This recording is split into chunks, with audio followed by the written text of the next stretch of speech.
Iremos caminhar daqui para frente de uma maneira tranquila, paciente, harmônica, através de videoaula como essa, mas também através de aulas de textos e desenhos, esquemas em PDF, passar para você o que você precisa absorver a nível de conhecimento para trabalhar com esse sistema.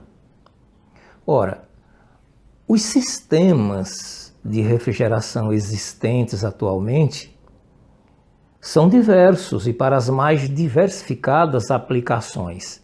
E acredite, existem sistemas de refrigeração que não utilizam compressores. São chamados sistemas Peltier. Mas no nosso caso, aqui para nossa atuação, nós iremos nos dedicar a entender os sistemas movidos à base de compressores elétricos. E também existem os sistemas de refrigeração que possuem motores elétricos, mas que não são compressores. É importante que você saiba dessas coisas. A gente não pode chegar num compressor como esse e já ir testando o compressor sem entender o princípio de funcionamento das coisas, a lógica de funcionamento de cada coisa, que essas bases elas são da mais absoluta importância para que nós possamos montar um banco de dados de informação preciso, não apenas para diagnosticar um defeito, mas também para prevenir. Outra coisa interessante nesse começo de aula que você precisa entender. Ora, o que é que acontece com o nosso técnico refrigerista de uma maneira geral? Basicamente, ele aprende sobre o sistema de refrigeração, ou seja, ele entende o que é uma condensadora, ele entende o que é uma evaporadora, ele entende o que é uma tubulação, ele vai aprender sobre o que é expansão, ele vai aprender sobre o que é líquido de baixa pressão, vapor de alta pressão e alta temperatura. Tudo isso faz parte do sistema de refrigeração como um todo. Mas quando chega no compressor, pouca coisa ele aprende. Ele aprende basicamente como testar um compressor, ele aprende basicamente como substituir um compressor. Encontrei o compressor com um defeito, o compressor está com problema, então eu sei trabalhar com soldas, eu sei tirar aquele compressor, eu sei colocar outro compressor no lugar, irei efetuar um vácuo, darei uma nova carga de fluido refrigerante no sistema, eis que eu fiz o meu trabalho. Mas olha, é necessário a gente aprender de uma forma mais aprofundada as coisas, e principalmente quando se trata de compressores. O que eu irei tentar passar para você daqui para frente é não apenas como testar o compressor, mas entender o compressor no sistema, sua principal função, seu papel e saber fazer diagnósticos mais precisos com relação a muitas questões. Aqui, no decorrer dessas nossas aulas, nós iremos aprender sobre os compressores dos aparelhos de ar-condicionado split. Vamos assumir os que naturalmente nós iremos encontrar para trabalhar. São aparelhos na faixa entre 7.000 e 36.000 BTUs. No entanto, o que eu irei tentar passar para você, abrange compressores com potências muito superiores. Vai dar bases para futuramente você também ter condição de operar em sistemas de câmeras frigoríficas, balcões de frios e aí por diante. Porque a gente vai aprender o compressor em toda a sua estrutura. Conhecer o compressor por dentro. Entender o compressor no seu ambiente, onde ele está atrelado ao sistema e à rede elétrica.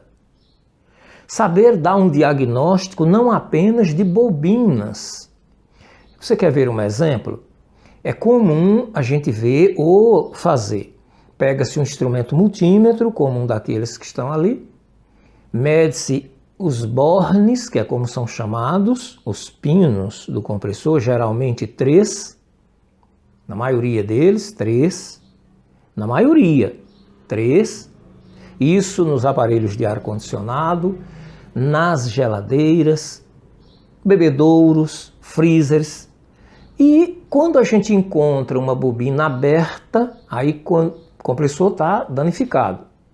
Mas às vezes a gente não encontra as bobinas abertas e o compressor está danificado. Esse compressor ele pode se danificar pelo seguinte, um compressor como esse aqui.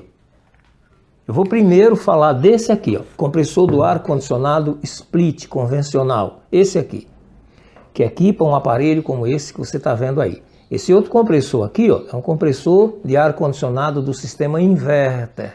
Nós também iremos falar sobre esses compressores aqui. Eu irei ensinar para você um pouco sobre esses compressores aqui. Por que um pouco? Porque no sistema inverter nós precisamos de um circuito inversor de frequência para fazer esses compressores trabalharem.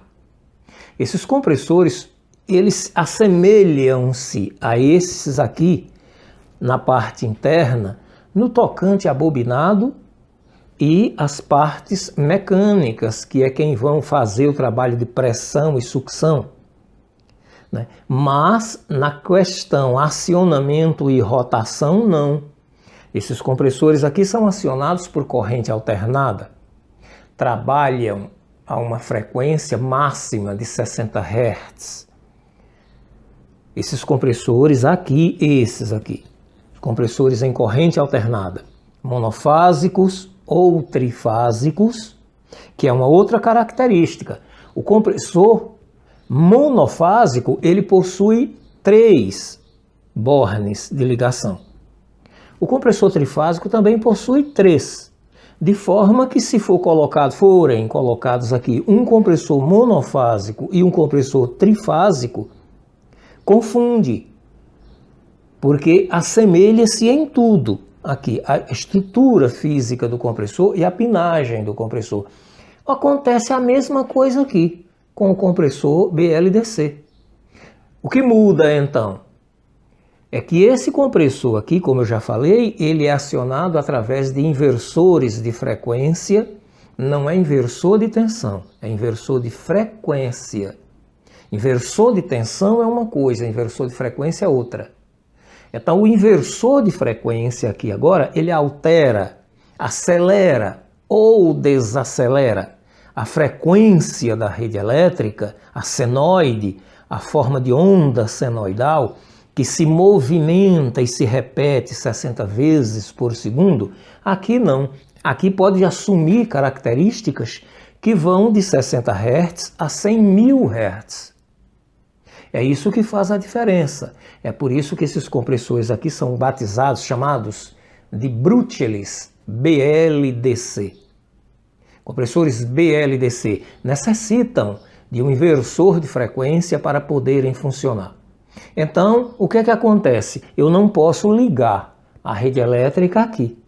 Se eu fizer uma ligação com a rede elétrica em 60 Hz nesse compressor, ele entra em curto, ele não funciona, por conta da estratégia de bobinado para a alta frequência. Mas aqui também abre bobinas, como aqui. Eu posso vir medir, por exemplo, o ar-condicionado não está funcionando. Então alguém me aciona e diz, olha, meu ar-condicionado não está funcionando. Ora, eu tenho um procedimento a seguir. Naturalmente, quando se tem um aparelho de ar-condicionado que não está funcionando, uma geladeira que não está funcionando, um freezer que não está funcionando, a primeira providência a ser tomada é ligar o equipamento e observar se o compressor entra em operação. Quais são as características que acontecem? O que é que ocorre quando a gente faz um procedimento como esse? Por exemplo, vamos imaginar que você que está me assistindo aqui se deparou com essa situação. Alguém chega para você e diz, olha, o ar-condicionado não está gelando. Ora, é o que o cliente sabe dizer, né? Então o que é que você faz?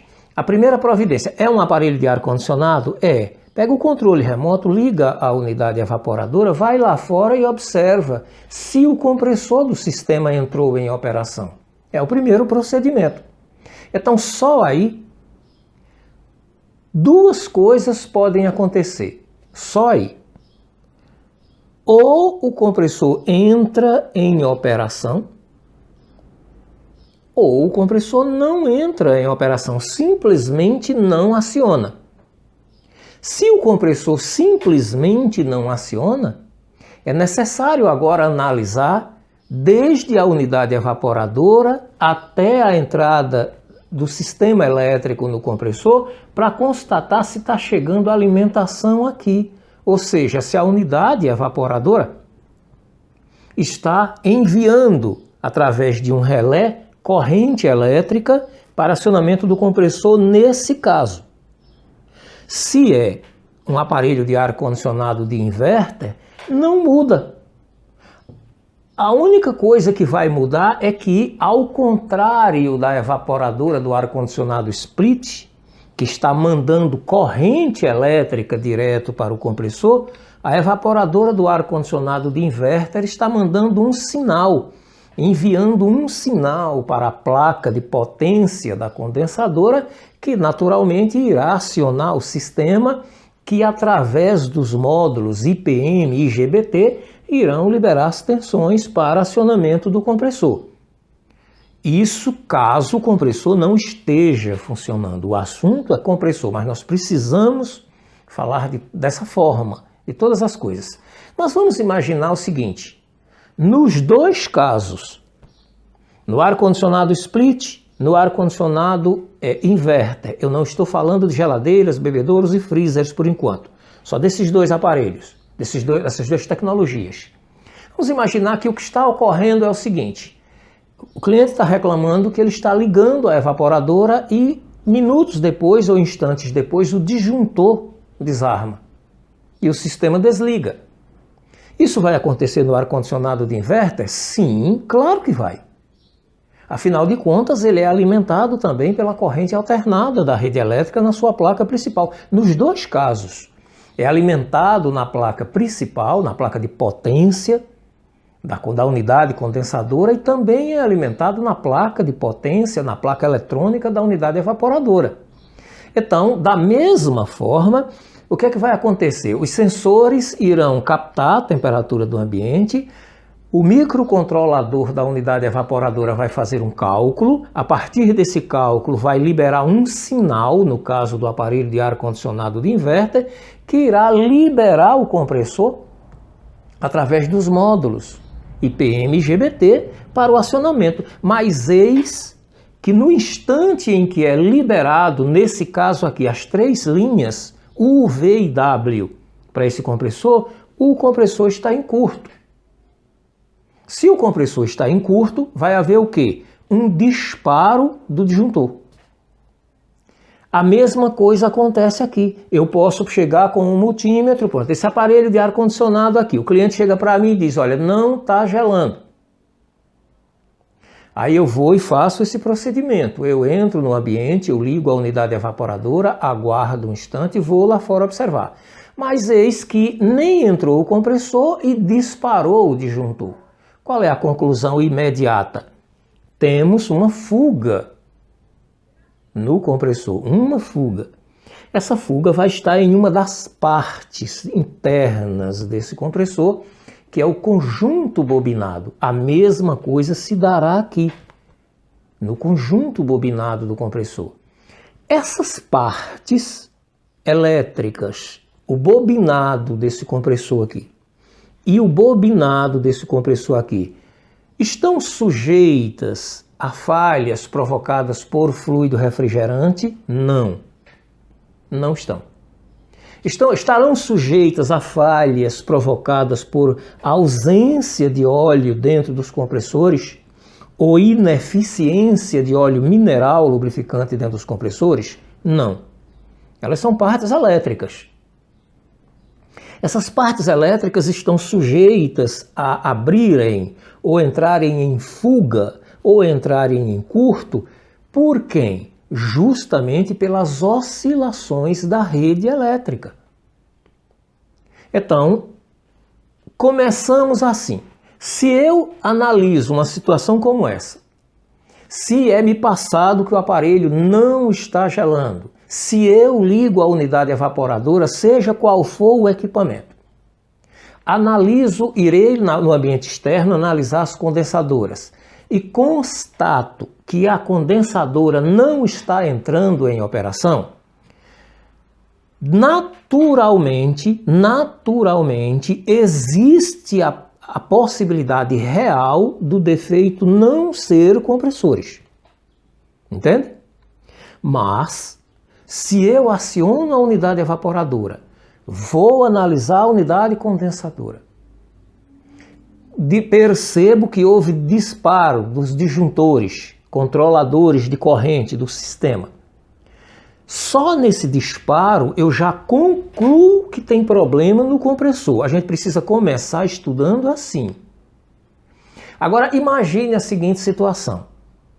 Ainda com sempre, daqui para frente, sempre com a mente voltada para compressor. Vamos imaginar que o aparelho de ar-condicionado estava funcionando no ambiente e não tinha problemas. De repente, o cliente reclamou que está acontecendo esse fenômeno. Você foi chamado e quando chegou lá constatou isso que eu estou afirmando aqui. O disjuntor está desarmando quando o aparelho entra em operação. De cara você já conclui que tem problemas nos compressores. Essa é uma questão. Agora, qual seria o outro problema que nós poderíamos encontrar nesses compressores? Principalmente nesses aqui, em corrente alternada. Monofásicos, que serão a maioria dos que você irá trabalhar, ou trifásicos também, né? Então, o que é que ocorre? Ocorre o seguinte, o cliente está reclamando agora que o sistema de refrigeração não está gelando corretamente. Mas antes estava funcionando corretamente. Aí o que é que ocorre? Você vai lá no ambiente, faz o mesmo procedimento, liga na parte interna a unidade evaporadora, vai à parte externa analisar a unidade condensadora. Seu foco é o compressor. Então, o que é que ocorre? Você percebeu que o compressor entra, funciona, mas o ar-condicionado não responde, não gela corretamente, ou às vezes nem esfria o ambiente lá dentro, ou às vezes esfria, gela ineficiente. Bom, quais são as duas outras conclusões que nós poderemos tirar a partir de agora? Já temos uma, o aparelho não está gelando corretamente, eu liguei a unidade evaporadora e o compressor entrou, o compressor funcionou. Quais outras duas conclusões eu posso tirar se não está gelando corretamente? Ou eu tenho ineficiência de fluido refrigerante no sistema, ou eu tenho ineficiência do compressor. Essa ineficiência do compressor agora pode estar relacionada com quem? Se o fluido refrigerante do sistema está na sua quantidade volumétrica correta, certamente tem as pressões corretas do sistema. Mas mesmo que não estejam corretas essas pressões, se está havendo esse desequilíbrio, temos que nos concentrar no compressor. Qual é a primeira medida, então, a ser tomada numa situação como essa? No caso desse aqui, substitui-se o capacitor do compressor por um capacitor novo. Mesmo que o capacitor anterior esteja parecendo novo, mesmo que o capacitor anterior esteja passando nos testes que eu irei ensinar como é que são feitos. Podem ser feitos com multímetro, podem ser feitos com capacímetro. Nós iremos aprender todos esses detalhes no decorrer dessas 10 aulas.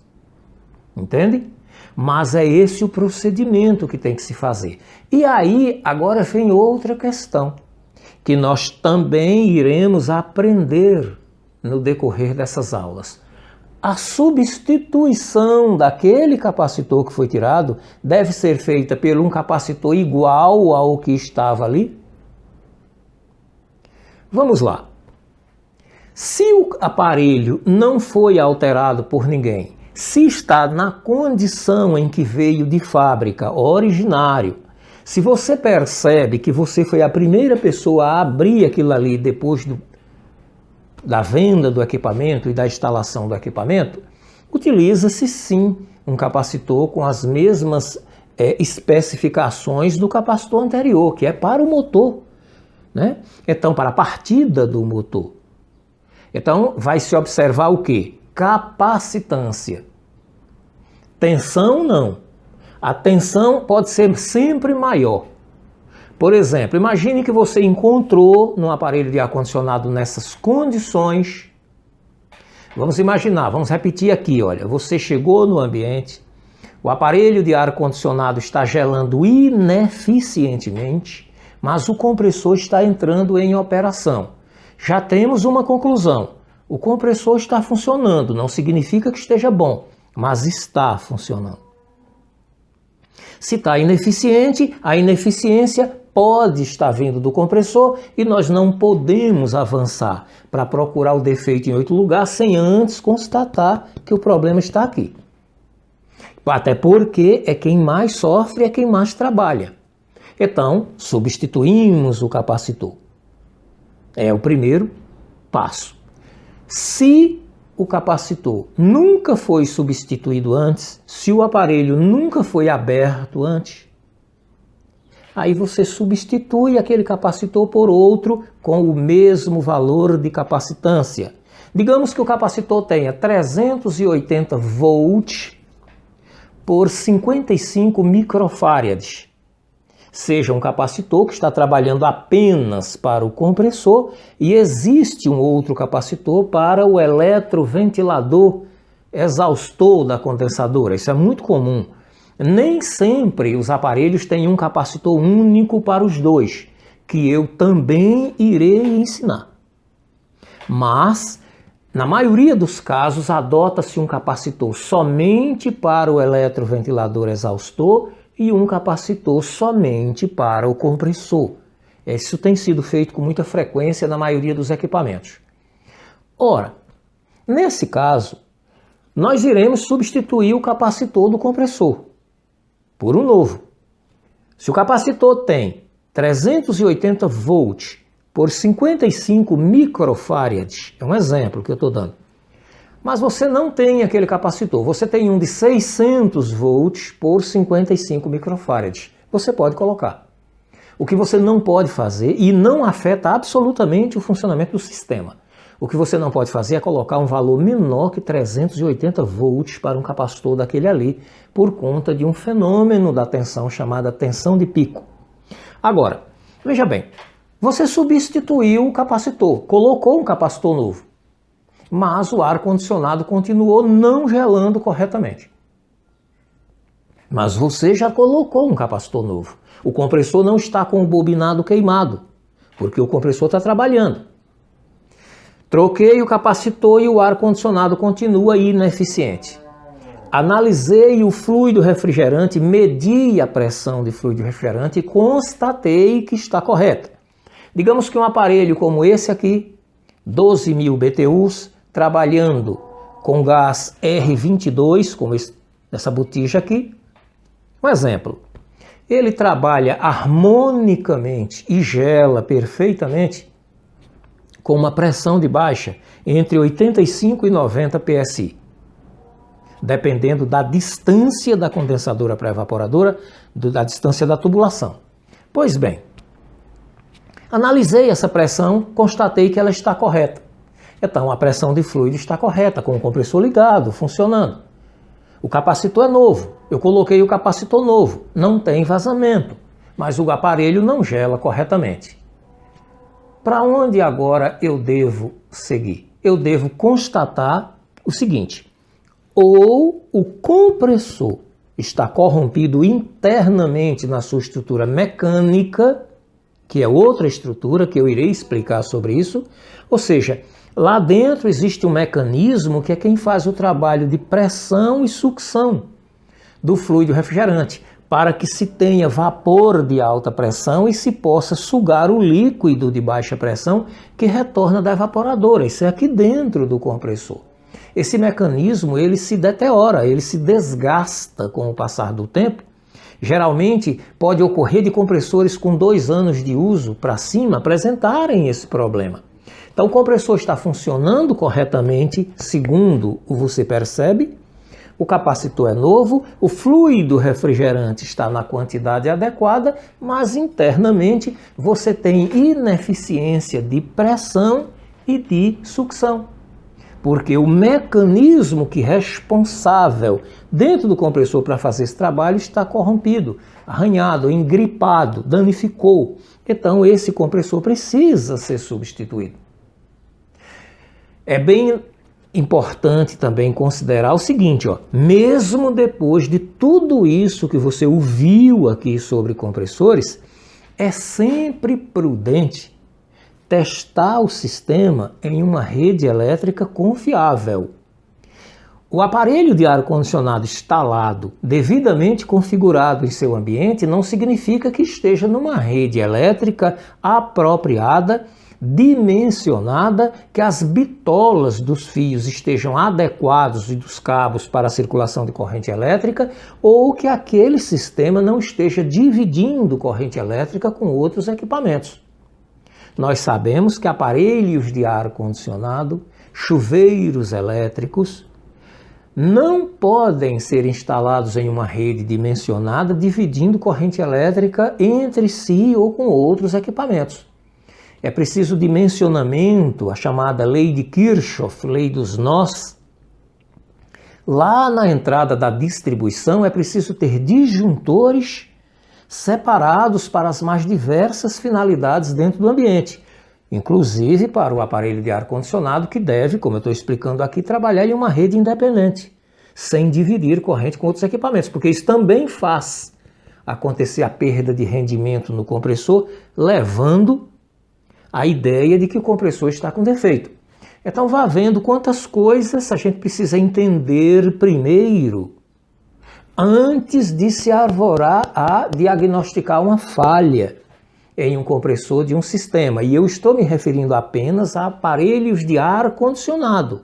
Ainda iremos falar dos demais equipamentos.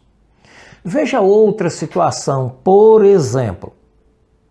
Vamos imaginar que o cliente está reclamando o seguinte: olha, meu aparelho de ar-condicionado, em um determinado período do dia ou da noite, ele gela corretamente. Mas em determinados momentos, em determinadas situações, eu percebo que ele perde rendimento. Ele não está gelando adequadamente. Então, quando você escuta um comentário como esse, quando você escuta o cliente passar para você uma informação como essa, você já deve constatar imediatamente que o problema está no dimensionamento da rede elétrica ou na distribuição da rede elétrica para o ambiente onde está o aparelho instalado.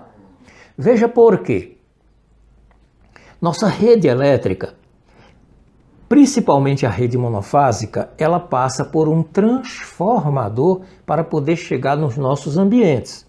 Então, a distribuidora ela não manda 220 volts, 127 volts, 110 volts para a nossa residência de forma direta.